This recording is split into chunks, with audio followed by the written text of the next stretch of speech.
नोटबंदी हिंदुस्तान के गरीब, किसान, मजदूर और छोटे दुकानदार पर आक्रमण था।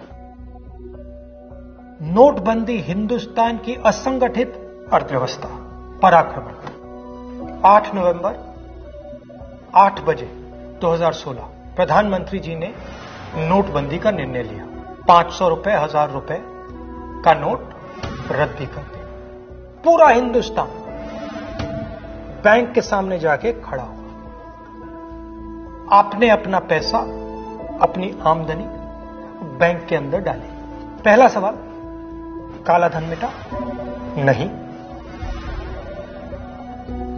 दूसरा सवाल, हिंदुस्तान की गरीब जनता को नोटबंदी से क्या फायदा मिला?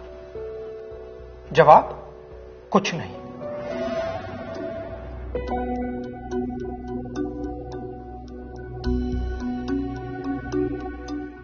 तो फायदा किसको मिला? फायदा हिंदुस्तान के सबसे बड़े अरबपतियों को मिला। कैसे?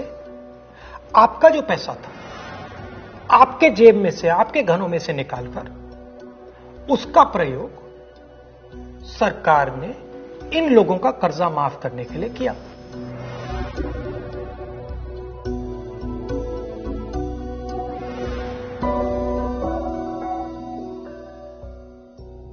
मगर वो सिर्फ एक लक्ष्य था।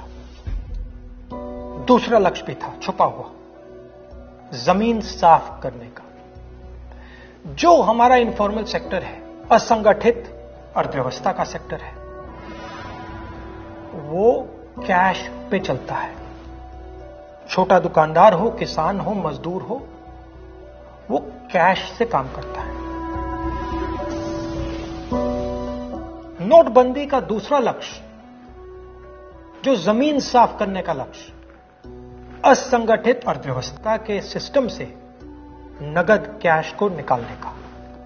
प्रधानमंत्री ने स्वयं कहा कि वो कैशलेस इंडिया चाहते हैं, कैशलेस हिंदुस्तान चाहते हैं। अगर कैशलेस हिंदुस्तान होगा तो असंगठित अर्थव्यवस्था तो खत्म हो जाएगी। नुकसान किसको हुआ? किसानों को, मजदूरों को, छोटे दुकानदारों को, स्मॉल एंड मीडियम बिजनेस वालों को, जो कैश का प्रयोग करते हैं, जो बिना कैश जी ही नहीं सकते। नोटबंदी हिंदुस्तान के गरीब, किसान, मजदूर और छोटे दुकानदार पर आक्रमण था। नोटबंदी हिंदुस्तान की असंगठित अर्थव्यवस्था पर आक्रमण था। और हमें इस आक्रमण को पहचानना पड़ेगा और पूरे देश को मिलकर इसके खिलाफ लड़ना पड़ेगा।